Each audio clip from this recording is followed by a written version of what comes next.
자, 이제 마음을 정돈하시고 4월 5일 종료주일 예배를 우리 모두 있는 처소에서 하나님 앞에 올려드리도록 하겠습니다. 묵도하시겠습니다.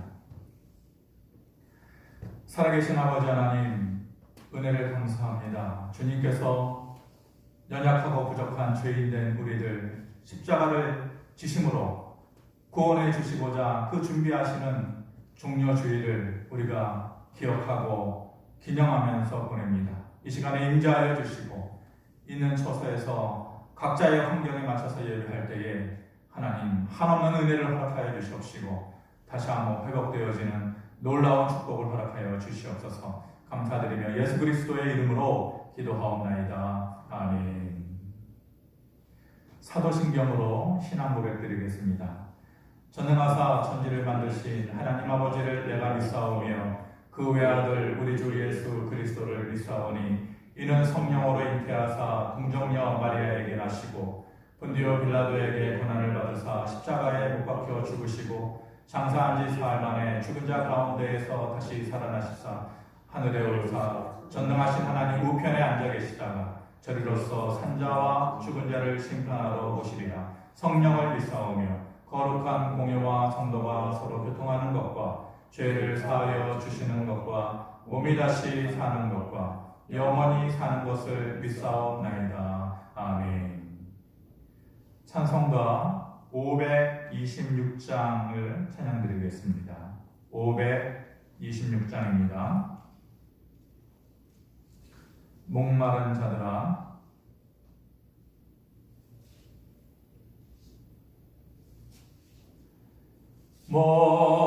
목마른 자들아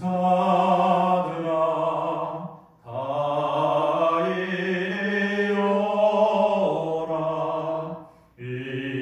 이곳에 좋은 샘 흐르도다.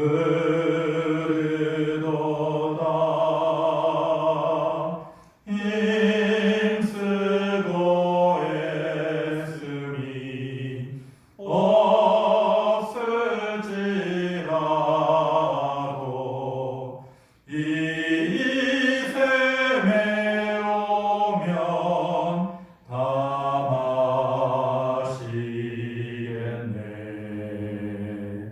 이 샘의 소문물 강같이 흘러 온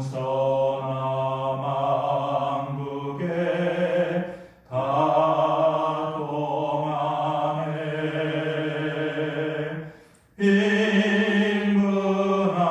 빈문하기 전에 분별이 없이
2장 21절에서 25절까지 말씀입니다. 신약성경 379면이 되겠습니다. 베드로전서 2장 21절부터 25절까지입니다.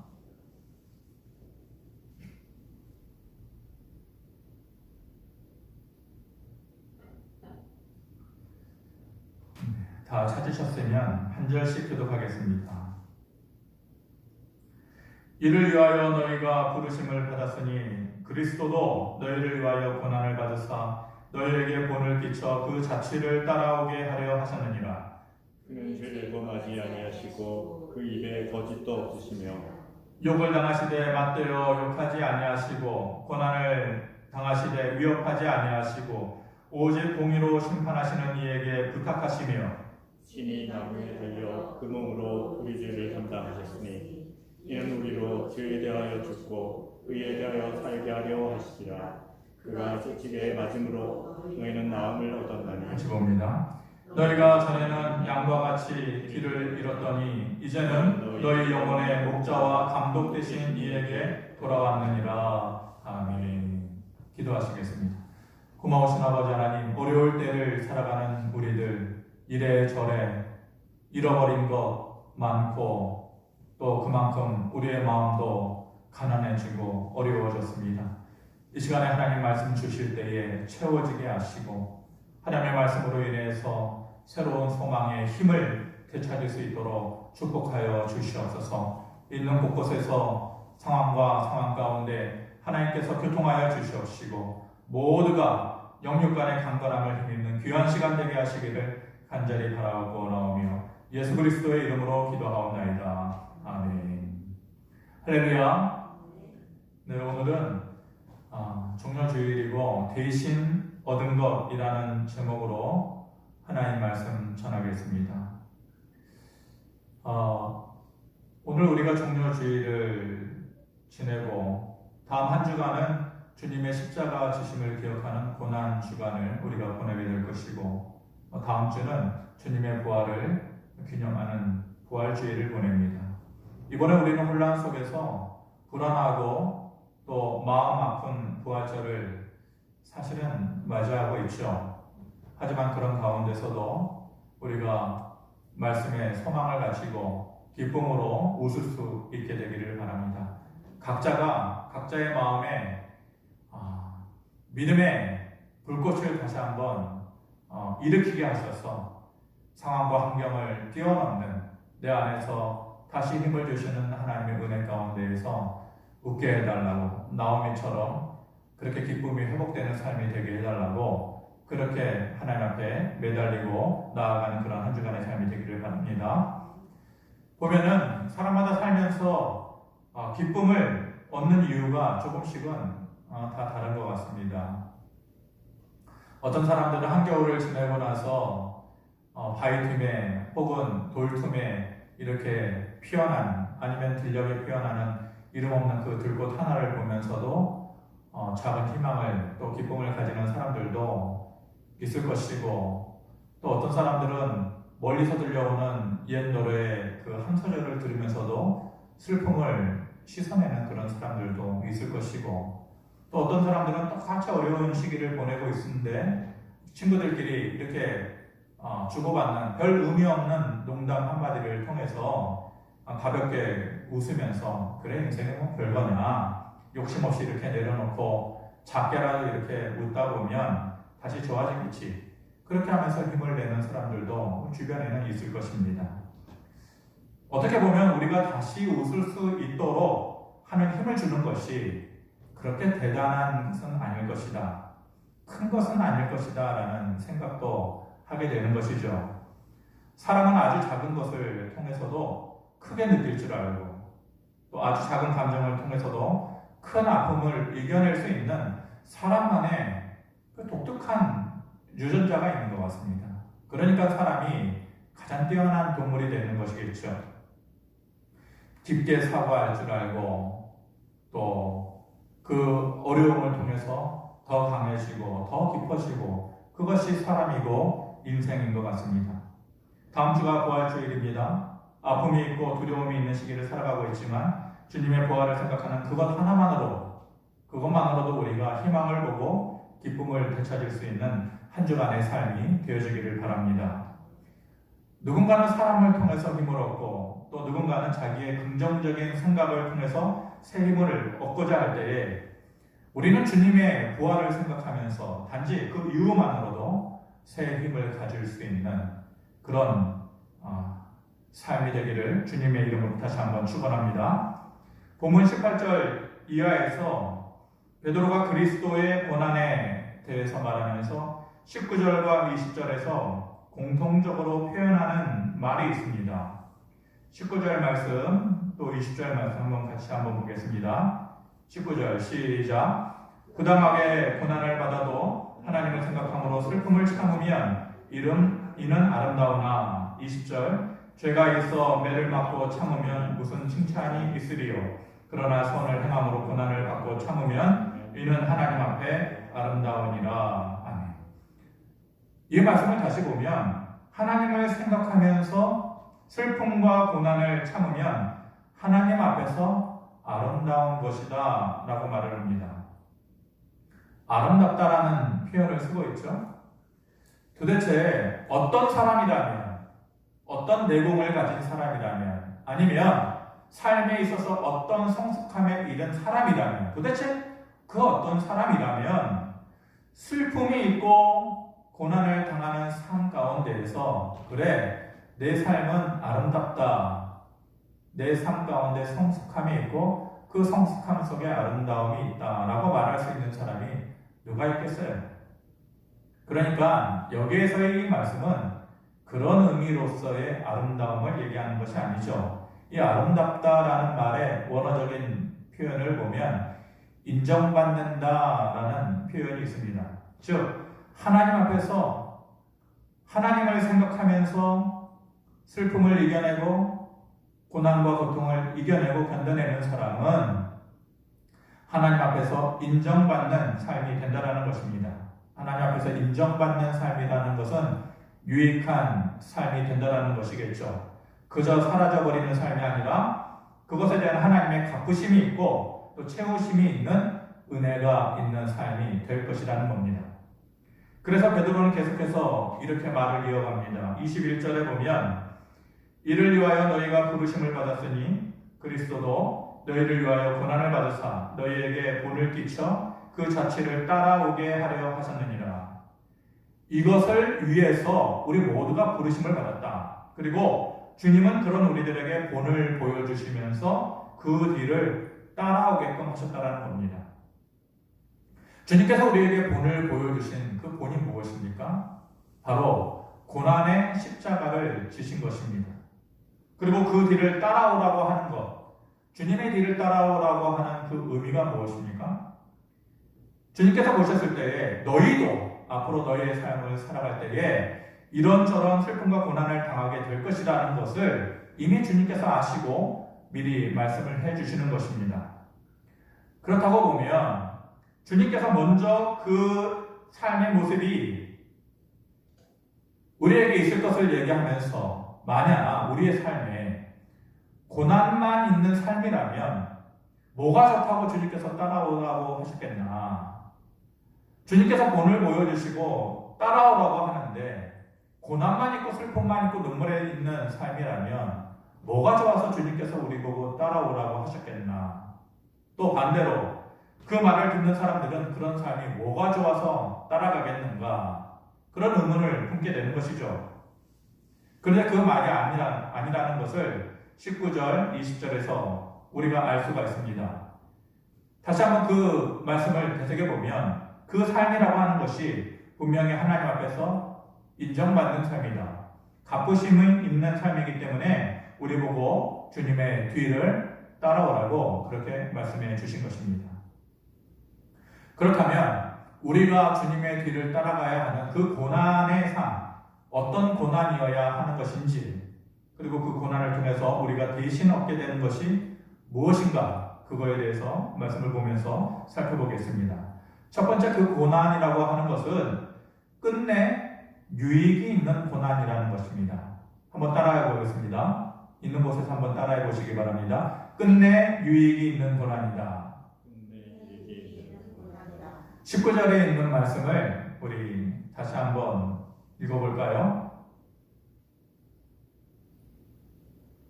19절 말씀 다시 한번 보겠습니다. 시작. 부당하게 고난을 받아도 하나님을 생각함으로 슬픔을 참으면 이는 아름다우나. 참으면 아름답다, 유익하다라는 뜻을 가지고 있다고 했었죠. 예수님은 십자가를 지시면서 이유 없이 사람들로부터 침뱉음을 당했죠. 그리고 손가락질을 당하고 오해를 받고 조롱을 당하고 부끄러움을 당하셨습니다. 이 모든 것이 부당한 것이었다는 것은 우리 모두가 잘 알고 있습니다. 사실이 아닌 것 때문에 이유 없이 그 고난을 받으셨던 것입니다. 그런데 나중에 하나님께서 다시 더 높여주셨습니다. 하나님께서 다시 다 바꿔주셨습니다. 그리고 세상 모두에게 예수님께서 인정받게 해주셨습니다. 그리고 모두가 그분 앞에 무릎 꿇게 해주셨습니다. 십자가라고 하는 최고의 부끄러움에서 그 당시에 십자가라는 것은 가장 못된 죄를 지은 사람들, 그러니까 가장 처참하고 부끄러운 사형형으로서의 십자가를 지는 것 아니겠습니까? 그러니까 최고의 부끄러움에서 최고의 영광으로 하나님께서 자리바꿈을 해주신 것입니다. 주님 우리에게 본을 보여주시고 우리에게 따라오라고 한 그 고난의 모습 뒤에는 끝끝내 우리의 삶에도 유익이 있는 모습으로 우리의 삶이 자리바꿈되어지는 은혜가 있을 것이라는 겁니다. 그러므로 그것을 믿고 지금 당장 겪고 있는 이 고난 때문에 살아갈 희망마저 다 빼앗겨 버리고 살아가지는 말아라. 그래서는 안 된다라고 말씀해 주시는 것입니다.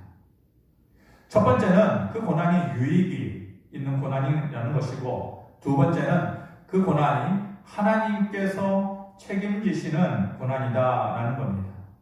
23절의 말씀 같이 한번 읽어보겠습니다. 시작. 욕을 당하시되 맞대어 욕하지 아니하시고 고난을 당하시되 위협하지 아니하시고 오직 공의로 심판하시는 이에게 부탁하시며. 주님은 부당하게 고난당하시고 이유 없이 고난당하시고 거짓된 사람들에게 사로잡혀서 고난을 당하셨습니다. 이 일만 생각하면 개인적으로는, 아니 주님께서 생각하셨을 때 억울하고 분통 터지는 일 아니겠습니까? 그런데 결코 주님은 그들을 향해서 욕하지도 않고 위협하지도 않고 오직 공의로 심판하시는 하나님께 모든 것을 부탁드렸다라는 것은 그 하나님께 모든 것을 맡겨드렸다라는 것이죠. 하나님께 맡긴다라는 것은요, 하나님께서 책임지실 것이라는 믿음이 있을 때에 가능한 것입니다. 우리도 마찬가지입니다. 맡긴다라는 것은 높은 곳에서 돌을 굴린다라는 의미를 가지고 있다라고 제가 한번 설명을 드렸었죠. 높은 곳에서 큰 돌을 굴려버리면요, 내가 따라가지고 그 돌을 잡을 수가 없어요. 그때부터는 넘어가는 거예요. 하나님의 성으로 넘어가는 거예요. 하나님께서 책임지실 수 있을 때에 맡기는 거예요. 맡긴다라는 것, 하나님께서 책임지시는 그 이유와 그 확신이 없으면 맡길 수가 없는 것입니다. 주님께서 모든 것을 공의로 심판하실 하나님께 부탁하고 맡겼다. 이유가 뭡니까? 나중에 하나님께서 분명히 책임지실 것이야 라는 확신이 있었기 때문에 그랬다는 겁니다.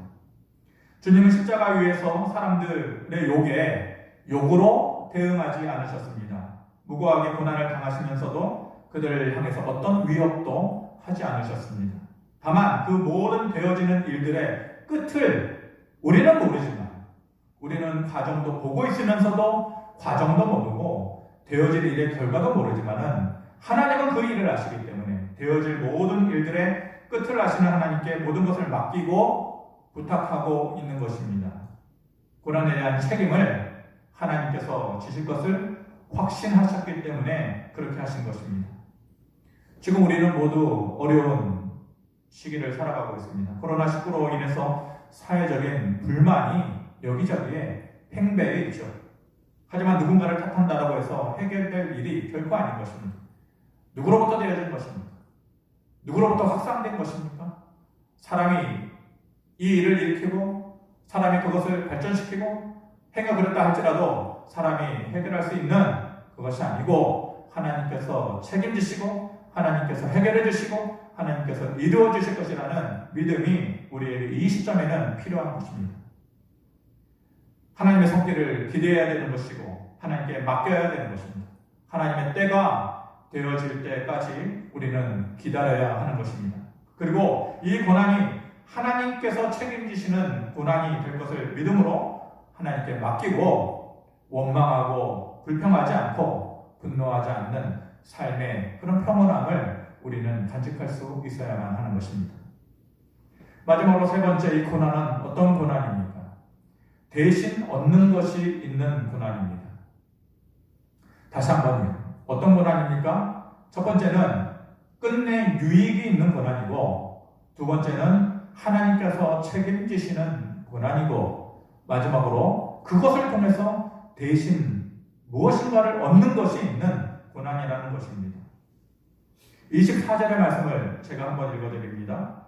친히 나무에 달려 그 몸으로 우리 죄를 담당하셨으니 이는 우리로 죄에 대하여 죽고 의에 대하여 살게 하려 하심이라. 그가 채찍에 맞음으로 너희는 나음을 얻었다 라고 말씀하십니다. 주님이 십자가에서 채찍에 맞으심으로 우리 모두는 대신해서 나음을 얻었습니다. 주님께서 아프시고 우리는 대신해서 고침을 받았습니다. 주님께서 십자가를 지시고 죽으심으로 우리 죄까지 모두 사라지게 해 주셨습니다. 그리고 우리는 대신해서 더 이상 죄인이 아니라 의인이라는 이름을 가지게 된 것입니다. 주님 자신은 십자가에서 모든 것을 잃어버리셨는데 대신 우리는 모든 것을 얻는 삶이 되어졌습니다. 그러므로 주님께서 십자가 지심은 겉으로 보기에는 안타까운 일처럼 보이지만 우리에게는 엄청난 것을 얻게 되는 축복의 시작이 되는 것입니다. 구약에 보면은요, 고엘제도라는 게 있습니다. 고엘제도. 고엘제도는 고대 히브리 사회에서 발견되어지는 독특한 사회제도인데요. 그들의 친족들이나 그리고 혈연을 중심으로 살아가는 그러한 삶 가운데에서 공동체의 구성원들끼리 서로의 생명과 재산을 보존해주고 또 보호해주는 그런 법적인 제도입니다. 강자가 약자를 도와주고 있는 자가 없는 자를 도와주는 그런 것을 법적으로 제도화 시켜놓은 것이죠. 히브리 사회에 있는 독특한 제도입니다. 예를 들면 이런 것입니다. 형제가 돈이 없어서 누군가에게 종으로 팔려가게 될 때에 고엘 제도를 통해, 고엘이라는 것을 통해서 친족 중에 누군가가, 혈연 관계에 있는 누군가가 돈을 주고 그 사람을 대신 사주는 것입니다. 그런 책임이 있는 것입니다. 그 책임을 다하지 않으면은 나중에 법적으로 책임을 그 사람에게 그 의무와 책임을 물을 수 있는 것입니다. 가난하게 되어서 집과 땅을 잃게 되어질 때에 친족 중에 누군가가 대신해서 그것을 사주어야만 하는 것입니다. 갚아주어야 하는 것입니다. 자식이 없어서 대를 이어갈 수 없을 때에 친족 중에 누군가가 대를 이을 수 있도록 도와줘야만 하는 것입니다. 자기가 대신해서 남편이 되어줘야만 하는 것입니다. 즉 고엘이라고 하는 것은 대신해서 갚아준다라는 의미를 가지고 있습니다. 그래서 힘이 없는 누군가는 자기가 어떠한 노력을 기울이지 않아도 그런 능력이 없어도 잃어버린 것을 대신 얻을 수 있게 되는 것, 그것이 바로 고엘 제도라는 것입니다. 고엘 제도에서 누군가는 분명히 대신 갚아줘야만 합니다. 힘 있는 사람이, 가지고 있는 사람이 대신 갚아줘야 합니다. 그리고 누군가는 그것을 통해서 반드시 얻게 되는 것이 있어야만 합니다. 누군가는 갚아주고 누군가는 대신 얻게 되는 것이 있어야만 합니다. 갚아준 사람이 있는데 얻은 사람이 없다. 그것은 진정한 의미로서의 고엘이 되지 못하는 것입니다. 주님의 십자가가 우리 모두에게 이런 고엘이 된 것입니다. 주님께서 채찍에 맞고 대신 피를 흘려주시고 아파해 주심으로 우리는 대신해서 위로를 얻고 치료를 받고 소망을 얻게 된 것입니다. 만약 우리의 삶에 아무것도 얻은 것이 없다면, 우리가 하나님을 믿어오면서 신앙생활을 해오면서 예수 그리스도의 십자가의 죽으심을 인정하고 고백하면서 주님은 분명히 갚아주신 것이 있는데, 십자가를 지신 것이 있는데 우리는 살면서 얻은 것이 없다. 그러면은 그 십자가가 나에게 아무런 상관이 없는 것입니다. 반대로 그 십자가가 나하고 상관이 있고 그 십자가가 나에게 고엘이 되어진다는 것을 믿는다면 분명히 대신해서 얻게 될 것이 있음을 믿어야만 합니다. 그것이 바로 십자가가 가진 능력입니다. 그리고 대신해서 얻게 되어진다는 것은 바로 그 십자가가 주는 위로요, 그 십자가를 통해서 받게 되는 치료요, 그 십자가를 통해서 얻게 되는 회복인 것입니다. 주시는 것인데 받은 게 없다, 얻는 게 없다, 대신해서 얻는 것이 없다. 그것은 주시는 분이 잘못된 것이 아니라 받는 우리에게 문제가 있는 것입니다. 그 십자가를 통해서 우리는 분명히 잃어버린 것들을 다시 찾게 되어지는 것입니다. 말씀을 좀 마무리하도록 하겠습니다. 저녁 때 기도회 시간에 기도하러 오신 분들은 아마 제 생각에 제가 좀 기도 중간에 내려와가지고 마무리를 하니까 끝까지 남아 계신 분들이 아니면은 아마 이 찬양을 한 번도 못 들어보셨을 거예요. 제가 우리 교회에 처음 왔을 때부터 이 찬양을 컴퓨터 바탕화면에다가 깔아놓고 마음이 좀 그럴 때, 또 마음이 좀 흔들릴 때 여지없이 이제 듣는 찬양. 사람이 노래라는 것이 그렇잖아요. 찬양도 가끔 가다가 좋아하는 것이 달라지기도 하고, 물론 이거는 좋아하기도 하지만 또 다른 것이 생기기도 하는데 변함없이 마음에 힘이 되어주는 그런 찬양인데, 기도의 시간에 우리 찬양이 1시간 반 정도 이렇게 러닝타임이 그렇게 되는데 제일 마지막 곡에 나오는 것이에요. 제일 마지막 곡에. 근데 이제 Remind Me, Dear Lord라는 그런 찬양입니다. 제가 이 찬양이 너무 좋아서 번역된 것이 있는데 그 번역된 것을 그대로 부르면은 이 원곡의 의미를 반의 반도 못 느끼는 거예요. 그래서 어떻게든지 이 찬양을, 이 의미를, 이 느낌을, 감정을 누구에게 좀 알려주고 공감하고 싶다 싶어서 정말로 번역하려고 애를 많이 써봤는데 안 되더라고요. 물론 실력도 부족한 것도 있겠지만은 원곡 자체를 훼손하지 않고 그 느낌을 그대로 받을 수 있는 거, 그게 어려워요. 그래서 제가 기도 매일 우리 8시부터 9시 반까지 기도의 시간 하면은 9시 반이나 그 지나서 이 마지막 곡이 나와야만 이제 마음에 뭔가 마침표를 짓고 위로를 얻는 것 같다는 느낌을 늘 받습니다. 그 중에 한 구절을 소개를 해드리면 이렇습니다. 물론 연세 드신 분들 영어라 어려우시겠지만 그냥 영어를 빼고 한 구절만 설명을 드리겠습니다. 이런 부분이 있습니다. I am a human and then to forget. So remind me, dear Lord. 이런 표현이 있습니다. 저라고 늘 믿음이 뜨겁고 저라고 늘 하나님 앞에서 정직하고 또 바람직한 목사로 살아간다. 저는 사실 여러분들에게 그렇게 말씀 안 드립니다. 그렇게 드릴 수도 없고, 그런데 이 마지막 부분의 이 찬양을 들을 때마다 내가 목사여야지 라는 생각을 다시 하게 됩니다. 너가 다시 목사여야 되는 거야. 너가 다시 설교해야 되는 거야. 다시 은혜를 끼치는 자리에 있어야 되는 거야. 그것을 늘 제가 느낍니다. 가사 내용이 이렇습니다. 주님, 당신이 나를 어디서부터 이끌어 오셨는지, 그리고 내가 어디에 있었는지 가끔씩 추억의 커튼을 올리고 그 사실을 기억하게 하소서. 나는 너무나 연약한 인간이라서 자꾸만 잘 잊어버립니다. 주여, 나로 이 사실을 기억하게 하소서. I am a human and then to forget. So remind me, dear Lord. 하나님, 이렇게 연약한 인간입니다. 그래서 자꾸 잊어버립니다. 그러니까 하나님께서 나로 인해서 그 사실을 잊지 않게 하소서, 기억하게 하소서. 주님이 어떻게 우리를 이끌어 오셨는지, 나는 어떤 삶이 있었는지, 그리고 지금의 나의 삶은 어떤 삶을 살아가고 있는지, 주님의 십자가가 나에게 어떤 고엘이었는지, 그리고 나는 그것을 통해서 대신해서 무엇을 얻고 살아가고 있는지, 무엇을 얻었는지, 그 얻은 것을 지금 가지고 있는지, 남아있는지, 나는 연약한 인간이라 자꾸만 차를 잊어버립니다. 주님 부디 나로 그런 사실을 기억하게 하소서. Remind me, dear Lord. 이 찬양을 듣고 일어나야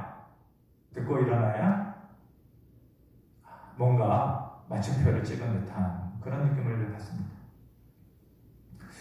다음 주가 부활주일입니다. 십자가의 죽으심과 부활을 통해서 주님은 우리를 위해 잃어버리고 우리는 그것으로 인해서 분명히 얻은 삶이 있습니다. 그것을 우리 모두가 삶의 현장에서 다시 찾을 수 있게 되기를 바랍니다.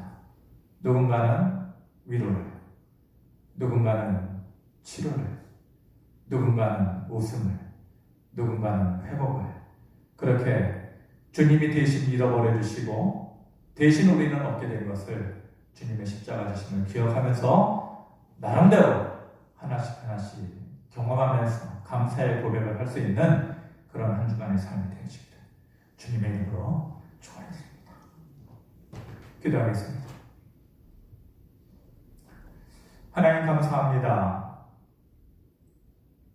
주님께서 보여주신 십자가의 삶, 그래서 너희가 나를 따라오라고 하는 삶은 고난만 있는 삶, 잃어버림만 있는 삶, 부끄러움만 있는 삶이 결코 아니었습니다. 끝내 유익이 있는 고난이었고, 그리고 하나님께서 책임지시는 고난이었고, 그것을 통해서 대신해서 얻는 것이 있는 그런 고난이었습니다. 하나님, 우리 모두가 고난의 시간을 살아가고 있습니다. 경중은 있겠지만은 모두가 힘든 때를 살아가고 있습니다. 아버지 하나님, 유익으로 하나님께서 다 자리바꿈 해주시는 그런 삶이 되게 해주시기를 원합니다. 부족한 우리들의 삶, 하나님께 내어 맡기고 하나님께서 책임져 주시는 고난의 끝이 있는 삶의 길을 원합니다.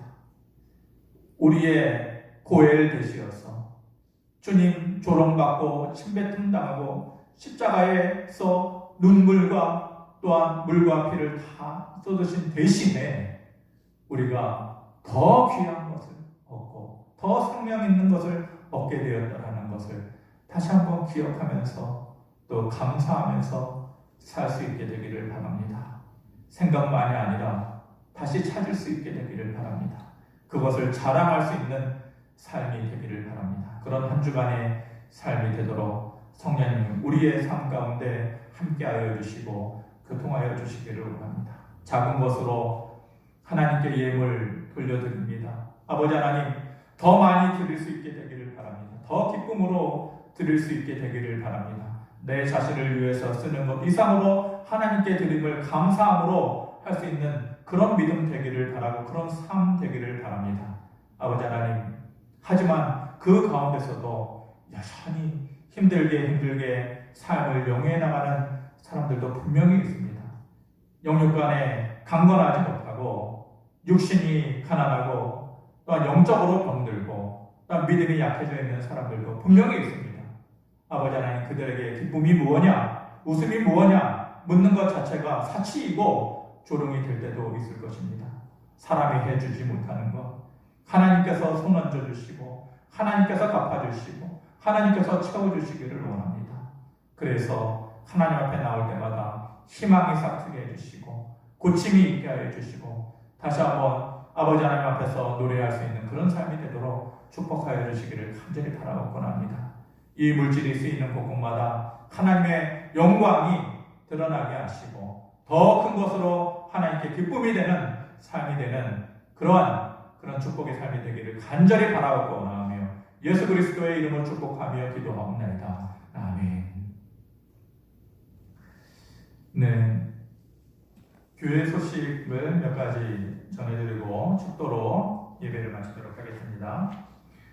코로나19의 확산을 방지하기 위해서 기독교 계획뿐만 아니라 사회 모든 곳에서 거리두기를 하고 모임을 좀 자제해달라는 그런 정부 시책이 있어서 교회도 가급적이면 거기에 따르려고 애쓰고 또 발맞춰 왔습니다. 하지만 다음 주가 4월 12일이 부활주일입니다. 코로나 사태가 진정되었냐? 그것은 아니지만은 우리가 정부에서 요구하는 7대 수칙, 그러니까 모임을 가질 때 지켜야 되는 7대 수칙을 철저하게 지키면서 다음 주 12일 날에 부활절을 기점으로 우리가 현장 예배를 다른 교회들은 제가 알기로는 아마 4월 5일 우리가 지금 여러분들 영상 보시는 그날부터 예배를 재개하는 교회들이 많은 것으로 제가 어저께 기독신문을 통해서 보았습니다.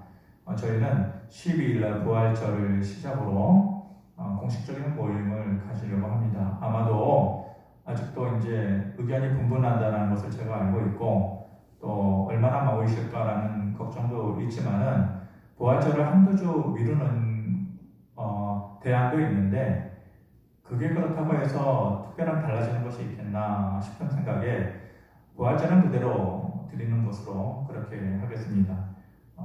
신앙과 공공의 안전을 지켜나갈 수 있도록 또 국가적인 시책도 충분히 우리가 발맞춰서 그렇게 할 수 있도록 그렇게 노력을 하도록 하겠습니다. 그렇게 예배할 수 있도록 여러분들도 기도하시면서 또 준비해 주시기 바랍니다. 다음 주일 부활주일입니다. 부활의 기쁨과 소망으로 다시 힘을 낼 수 있게 되기를 바랍니다. 부활절 앞두고 이제 내일부터 6일부터 11일까지 고난주간 우리가 보내게 됩니다. 예년 같으면은 고난주간 한 주간 우리가 특별 새벽기도 주간으로 그렇게 보냈겠죠. 그런데 이제 마찬가지로 조금 그 총회에서도 지침이 내려오고 공문이 내려오기를 이번 명령은 아니고 공고사항입니다.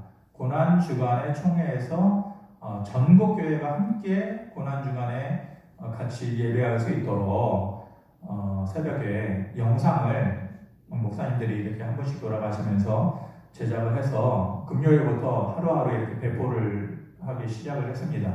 그래서 가급적 한국에 있는 모든 동축 교회가 되겠죠. 같이 한 마음으로 그렇게 예배를 드리고 기도도 했으면 좋겠다라는 그런 공문이 이제 있었습니다. 그래서 우리도 거기에 발맞춰서 새벽에 그렇게 예배를 이제 하려고 합니다. 여러분들은 영상을 온라인 예배 드릴 때 영상 올려드리는 것처럼 매일매일 그 영상을 카톡이나 밴드를 통해서 올려드릴 것입니다. 있는 처소에서 이렇게 예배해 주시고 고난주간 동안에는 공식적인 모임은 4월 12일 부활절 아침이다. 그렇게 생각하시면 되겠습니다. 그리고 새벽은 있는 처소에서 자율적으로 그렇게 예배할 수 있도록 영상을 올려드리도록 하겠습니다. 온라인 헌금 계좌를 주부에 게시해 놓고 있습니다. 그렇게 보시고 참여를 같이 해주시면 감사하겠습니다. 축도하심으로 오늘 종료주일 예배를 마치도록 하겠습니다. 지금은 우리 주 예수 그리스도의 은혜와 하나님 아버지의 크신 사랑과 성령님의 함께 하시며 인도하시며 충만케 하시니 고난을 당함으로 우리의 삶이 주저앉고 무너지는 것이 아니라 주님께서 본을 보여주시고 따라오자고 하신 그 고난에는 끝내 유익이 있고 하나님의 책임지심이 있고 새롭게 우리의 삶에 채워지는 것이 있음을 믿고 고난 속에 감추어진 하나님의 뜻을 따라 믿음 안에서 승리하는 삶을 살아가리라 소원하고 다짐하는 있는 곳곳에서 예배하는 모든 주의 자녀들과 그 가정이 이제부터 영원토록 함께 있을지어다. 아멘. 감사합니다. 예배를 마치도록 하겠습니다.